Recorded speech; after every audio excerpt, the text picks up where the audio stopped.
let's talk about this lawyer. Because, like, no, the lawyer I had was not as bad as this guy. Because Joe Pesci, right, we see him kind of fuck up in, like, the, you know, in, like, the examination of the evidence, all that kind of stuff. So we're like, oh, let's get a public defender. The two boys think. So they get this guy who seems like a good guy, but he doesn't disclose to the boys or the audience that he has a little bit of public speaking problems. E.g., this fucker's like a worse version of Professor Quirrell. Nathan, it is absolutely ridiculous. It's not even a stutter. Like, I can't decide what it is. I can't decide if he's had too many whiskeys. I don't think it's a drunk stutter. I think it's a stage fright stutter. I think that's what it's meant to be, but this is something else. This is something else. This is like absolutely insane. He's like Joe Pesci.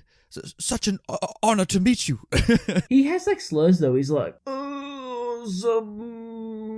the defendant, and you're like, what? Like, what is going on? Look, mad props to everyone that actually has speech impediments out there. And also for the bloke who decided to be a lawyer with that. It's like, geez, that's a life. Like, yeah, good. But yeah, good on you. Follow your dreams. But I am just concerned as to how accurate this is, because in my experience, I've never come across, like, even on like YouTube videos, when you look up people with speech impediments, I've never seen a case such as this. And it was one of the only moments in the movie that it didn't feel grounded for me, was actually that guy. And it was very wasn't slapstick. Sure. Especially how it finishes with like the guy standing up saying, oh, have Joe Pesci instead. It's like, wow. Yeah. What a public decry of your lawyer. It's like, oh. Yeah, the judge is like, mate, sit the fuck down. Like, I feel sorry for the person like typing up the court case on the side. Like, did they put in like the hyphens for the stuttering? Like, could you imagine that transcript? I would love to read it. Oh, this whole fucking court case like that. That would be great. I got no more uses for this guy. It's like, it's so great. But like, that lawyer's ridiculous. Oh, it's so good. It's so good. I did kind of want him to have like a little turban and be like, you know, murder in the town. Thought you ought to know.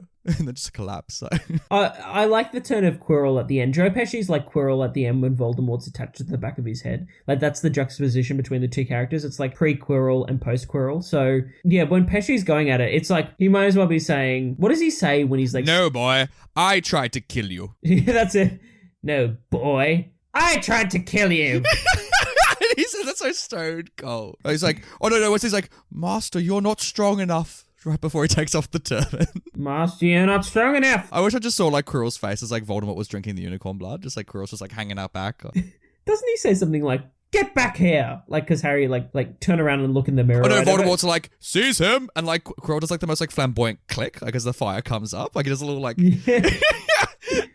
Oh, what a stupid scene. You know what's really interesting? Quirrell dies the same way as Voldemort, I realize. You know, they're both going to shadow into ash. Yeah, that's true. But that was absolute trash when that happened in the Deathly Hallows Part 2. He should just die. He's a dead human being. Do you reckon Harry had PTSD? Like, because he's an 11-year-old child who just saw a man crumple. Like, I reckon, like, that summer, going back to the Dursleys, he's like, man, I fucking saw shit. Like, I saw a man crumple. Well, I think, like, one of my favorite aspects of that book series is actually, controversially, it's actually the flash forward at the end of the last book. Like, the last... Oh, the little cursed child bit. Yeah. You know, when he's sending Albus Severus Potter, which is the worst name for any child, to Hogwarts. And that scene, what I love about it, and I think Rowling's spoken about this among many things in her career. I think she spoke about this, and I totally agree. It's like, in terms of like PTSD, it's like Harry is someone that is a prime candidate for having probably PTSD episodes, given the amount of trauma he's been subject to over his... It's so heroic that he doesn't, you know what I mean? That he's able to live his life, and like, you know, like I love stories like that when characters are actually just like happy with a normal life, and not saying that, you know, it's not heroic to have PTSD. I'm not being against PTSD. Yeah. It's like, oh gosh, if you have PTSD, you're not a hero. It's like The Punisher. The Punisher deals with it very beautifully in the sense that you watch him go through the loss of his family. Exactly. I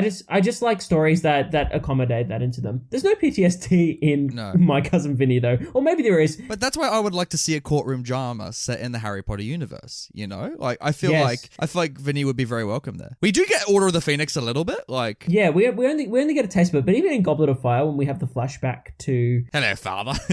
Yeah, exactly. Could you imagine if Vinny was in that court case and was... Just Joe Pesci rocks up.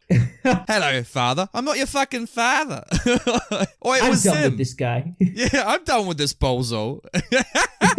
Just like Marissa Tomei's just chewing some gum, like on the side. She's like, he's a deathly eater. He's a death eater. I did his hair last week. He has the tattoo. Like, you know what I mean? Like, Oh, man. Oh, no. Marissa Tomei does the same speech on like cars, but about like brooms instead. Yeah. On tire tracks, yeah. Yeah. She's like, a broom. I know the fire bolts. They leave no track. It was a Nimbus 2000, not a Nimbus 2001. Let me tell you. That would be amazing. This is what they should have done with the Fantastic Beasts films. Just go to New Jersey.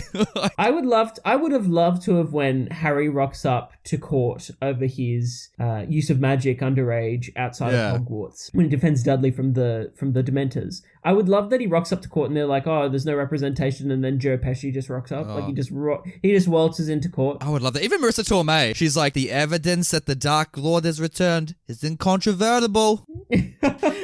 I think it'd be quite funny as well. I think Joe Pesci would be one of the only people in existence, muggles in existence, to be able to like mop the floor with Professor Umbridge. He'd be like, fuck you, Fudge. You got a whole fucking court in here. You don't even need it. That's Dolores. I don't like her.